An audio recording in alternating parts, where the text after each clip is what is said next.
ఇది డెమోక్రసీ. వ్యవస్థలతో మనం ఆటలాడితే వ్యవస్థలు మనతో ఆటలాడతాయి.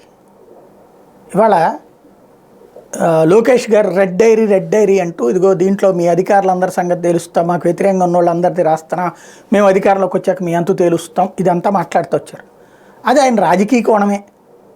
ఇంకోటి అవతల వాళ్ళని బెదరేయడం కోసమే. మంచి కాన్సెప్ట్ అది. ఒక రకంగా తమ కార్యకర్తలకు భరోసా ఇవ్వడం, అవతల వాళ్ళని కొంత కంట్రోల్ చేసే ప్రయత్నం చేయడం, అంటే చట్టవిరుద్ధంగా ఎవరిస్తే కంట్రోల్ చేసే ప్రయత్నం చేయడం. కానీ దాన్ని అడ్డు పెట్టుకుని లోకేష్ బెయిల్ రద్దు, చంద్రబాబు బెయిల్ రద్దులో కోర్టులో అదే పాయింట్ మాట్లాడుతున్నారు. లోకేష్ బెయిల్ రద్దు చేయమన్నటువంటి దాంట్లో ఆ డైరీ తెప్పించండి అని చెప్పి అడిగినటువంటిది ఉంది. ఇప్పుడు సుప్రీంకోర్టులో చంద్రబాబు గారు బెయిల్ రద్దు చేయమంటే స్కిల్ డెవలప్మెంట్ కేసులో దాంట్లో ఏకంగా ముక్కులు రోజుకీలు ఏంటి రాజ్యాంగ నిపుణుడు ఆ పాయింటే రైజ్ చేశారు. రెడ్ డైరీ అని పెట్టి దాంట్లో ఇట్లాగ అధికారులు బెదిరిస్తున్నారు, బెయిల్ మీద ఉన్నోళ్ళు అధికారులను బెదిరించకూడదు, బెదిరిస్తున్నారు కాబట్టి రద్దు చేయమని, వాళ్ళ కుటుంబ సభ్యులే బెదిరిస్తున్నారు అన్నటువంటి. వాస్తవంగా అయితే దీని మీద మళ్ళీ కౌంటర్ వేయడానికి చంద్రబాబు గారి తరపున లాయర్ టైం అడిగినటువంటి నేపథ్యంలో హరీష్ సాల్వే 3 వారాలకు వాయిదా వేశారు.